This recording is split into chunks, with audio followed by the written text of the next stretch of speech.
This doesn't happen very often, but when it does, you need to be prepared.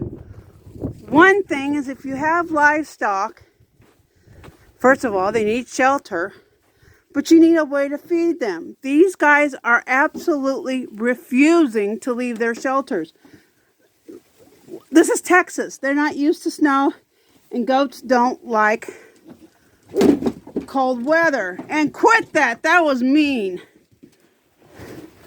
And see, you have bullies who want the food. She's kind of the queen, kind of a bully, and she butted Freckles, who's on the bottom of the totem pole. So you have to have a way to spread your food out. Now, I was trying to aim for the little feeder thingy I have over there, but it fell out. You preferably do not want the food on the ground. Now, people are always, lock your dogs up. This is a livestock guardian dog. Prairie, come back home. You don't belong over there. Great Pyrenees and many other breeds have double coats. This is their favorite weather. They will not come inside. I mean, Sarah spent her entire life outside. She wants nothing to do with the hot indoors. But if you notice, Sierra is alone with her babies. Nobody else is in this shelter. If you can make a shelter with an entrance and an exit, that's really great. Because then the queen or a bully can't keep everyone out.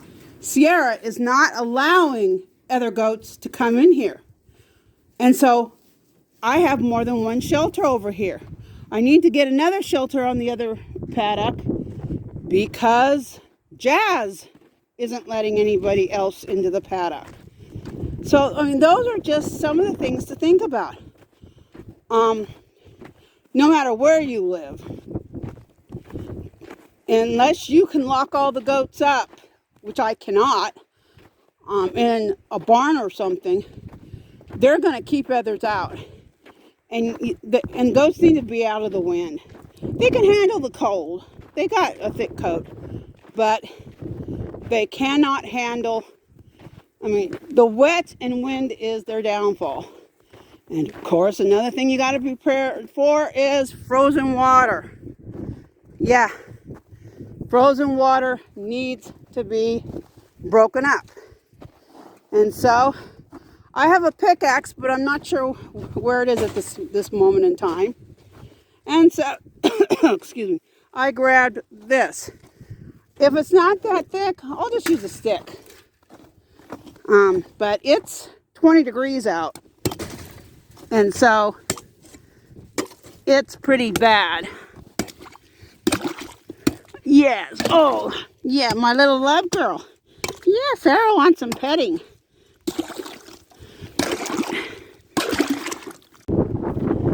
You might notice I've got a lot of rocks here. This place is unbelievably rocky. And, it's not slippery today. I'm doing okay. But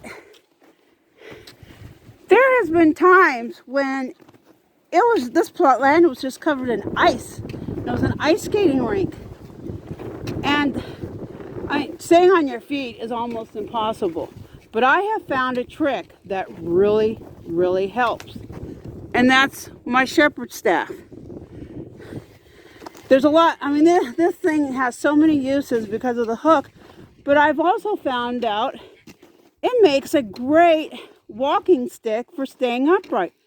As long as I use this walking stick, it really doesn't matter how icy it is. Now I gotta be careful, but I don't fall.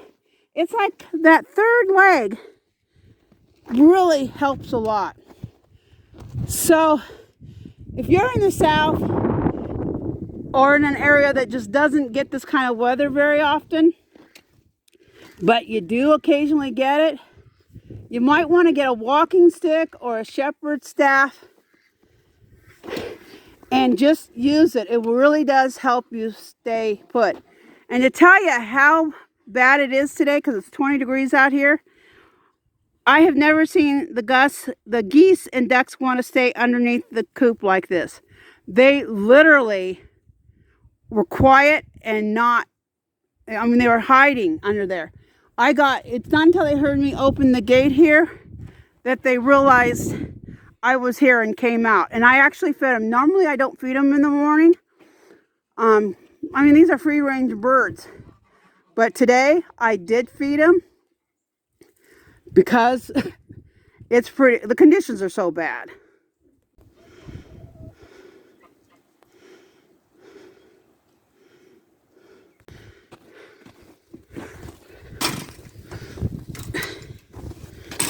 The gate is frozen. It won't open, it's frozen.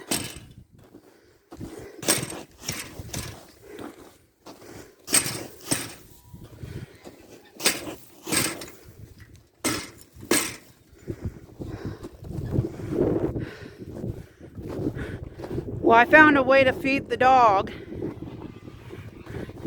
And I just threw alfalfa over there because Jazz is a jerk and won't let anybody into the shelter. Shame on you, Jazz.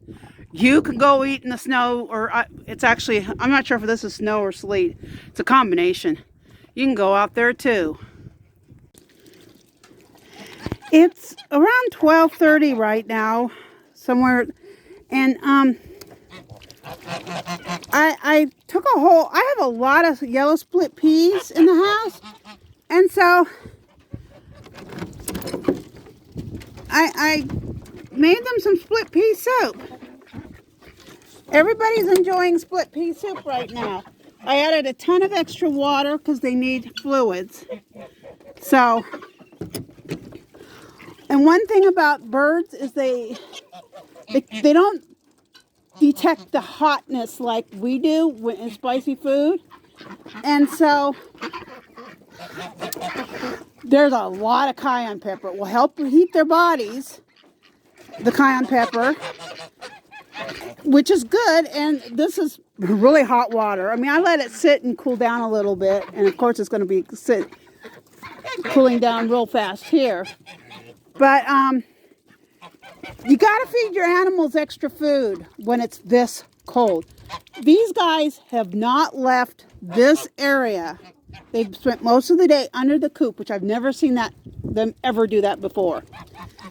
And so after I fed them some regular old pellets, layer pellets this morning, I came out with a whole bunch of produce and fed it to everybody. The chickens are refusing to even leave the coop. They don't like snow. And so they've been in the coop all day long, all of them. Well, one rooster keeps coming out here, but he stays right in this area. He's not even going out. And so on days like today, plan what you can give your animals, the extra food they need to stay warm. I'm going to now go through, it's midday. I'm going to go through and break up all the water.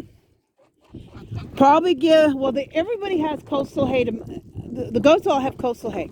But I'm going to check everybody's water and make sure they've got that. The geese are getting water.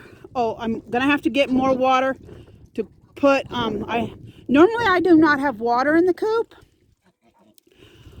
But today I brought a bowl out and filled it with water, and I need to take care of that too, because the chickens aren't going out, so they're not getting fluids unless I bring it to them, because they're not wanting, there's tons of areas they can get water, but they're not leaving the coop, so I need to bring it to them. So that's just another thing to think about when you're taking care of your animals. And before it slips my mind again, I have found these kind of latches, they break. I used to have all my gates with those kind of latches, and I have them on these things. Well, this morning I wasn't thinking, and I couldn't even get this one off. It was just, see, it's still frozen. It was covered in ice, but still frozen. Thankfully, the other side didn't get covered in ice, and I could get it off, and it's now off, so that I can get in and out of the coop to give them water. But they've actually broken when I had them on the gate, so now I have something different. Now I actually fasten all the gates with the, oh, I can't even think of what they're called.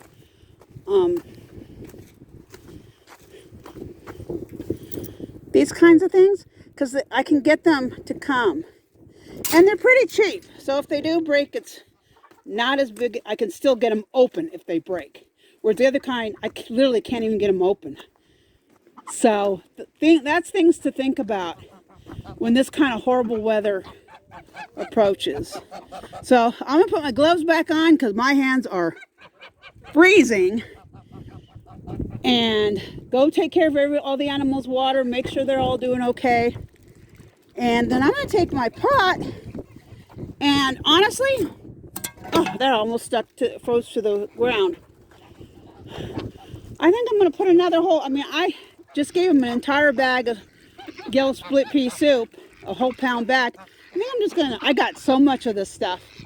I got it for free, basically.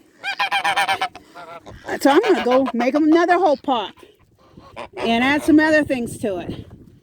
So, and I'm making my own in the crock pot some split pea soup for my dinner.